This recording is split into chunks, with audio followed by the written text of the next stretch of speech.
hi friends मु happy आउ मु मोर परिचय दूची जे मोर बहुत अनुभूति रही माने जो आजिकल जो रोमांटिक रिलेशन बा जो रिलेशनशिप रे युवपीढ़ी आसुँच पुओ हूँ बा झी हूँ तो मोर या नहीं माने बहुत कष्टदायक और बहुत सुखदायक किसी अनुभूति रही आउ माने मु निजको या कहीपरि जे हाँ माने मु अन्य जन को बहुत भल भाव गाइड करी केमिति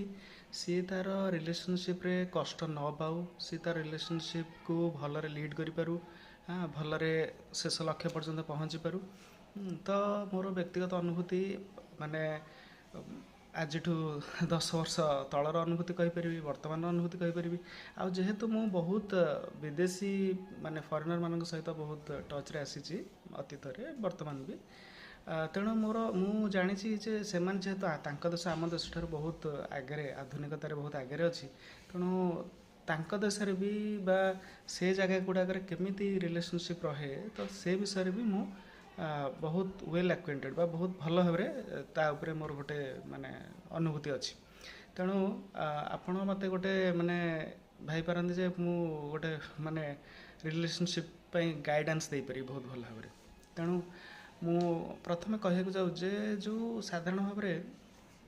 पुओ मैंने विशेष करके रूप देखिक ही आकर्षित होती साधारण भाव जनकर रूप देखिले ही गोटे माने झीर रूप देखिले ही पुओ मैंने साधारण भाव बहुत आकर्षित हो पड़ते बहुत पुओ मान आकर्षण बहुत तत्क्षणात आसे बहुत इनस्टाटली बहुत शीघ्र आसे हाँ किंतु ठीक विपरीत भाव देखा गले झील मानकर आग्रह गोटे पुओ भावी पार्टनर जो कौन कहते जो भावी साथी भावी जीवन साथी एटा धीरे धीरे आसे हठात किना आसे ना जदि कहार हठात किना आसुचे सी हठात किना भी चली जाटा जदि हठात किना कहार आसेमती आसी जाऊे हठात गोटे पुओ को गोटे झीर आग्रह आसीगला हठात किना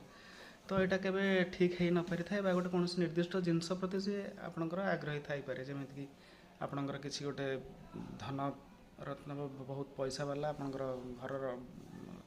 माने जो कौन कहती स्टेटस बहुत अच्छी ये देखिकी जदि कौन झी आकर्षित हुए तो सी केवल आगू जाकि केवल आपको से भाया गोटे रिलेसन